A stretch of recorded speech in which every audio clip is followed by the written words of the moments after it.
water, the best case scenario would be a bait ball. And a bait ball is when the orcas have a coordinated hunting strategy, and here it's called carousel feeding.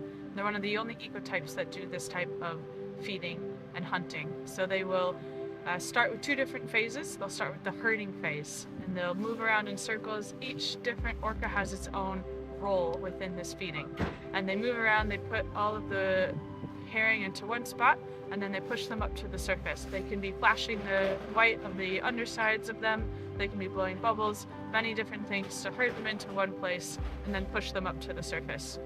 Next is the feeding phase, and they'll slap their tails.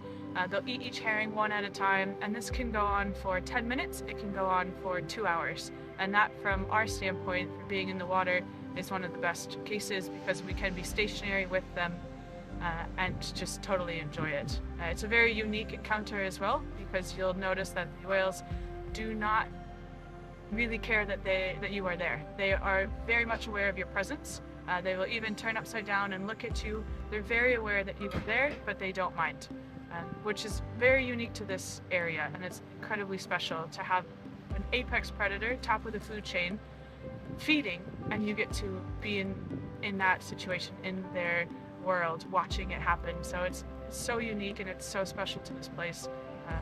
It's just best case scenario for us to be in.